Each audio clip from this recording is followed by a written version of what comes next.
This video is part of the Komoot Step-by-Step Tutorial Series for 2026. In this episode, you will learn how to search for tours efficiently using the Komoot web interface. The route search in Komoot is available directly from the Start page. In the main menu at the top, click on Routes and you will be taken straight to the tour search. Before you continue, check the activity shown on the left inside the search field. Click on the activity icon to choose the sport you are looking for. All suggested routes are always based on the selected activity, and the results update automatically when you change it. You can decide where Komoot should search.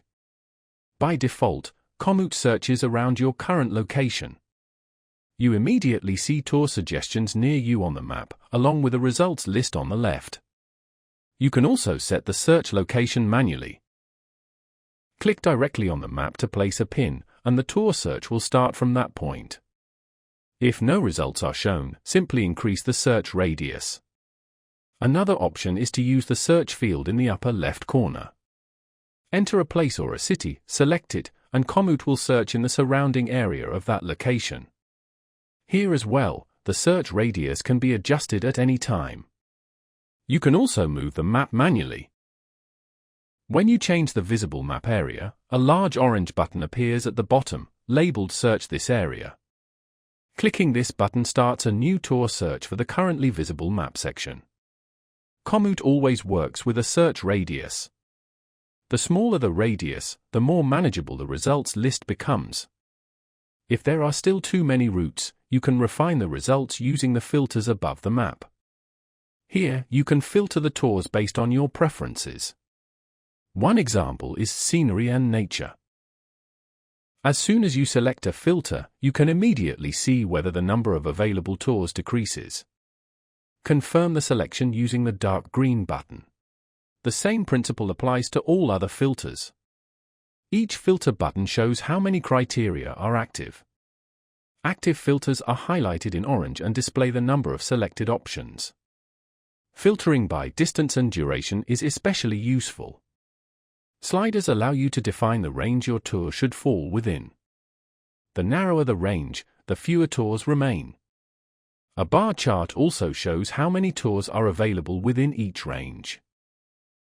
You can further narrow down the results by selecting a preferred start point, such as bus stop, car park or train stations.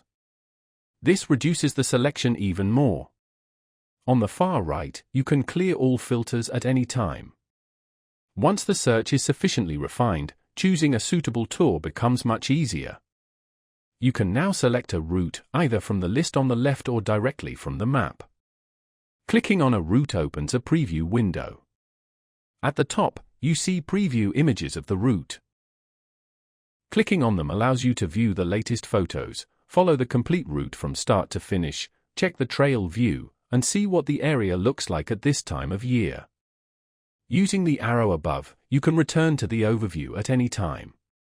In the route preview, you can see the difficulty level, user ratings, the route name, duration, distance, and elevation gain at a glance, along with a short summary. Scrolling down reveals additional information, such as warnings for protected areas. Below that, you will find the elevation profile, surface types, and a detailed route overview showing the points visited along the way. At the end, you can edit the route to adapt it to your needs, or save it to your profile for later use. If you want to continue step by step, subscribe to the channel to get the next tutorials in this series.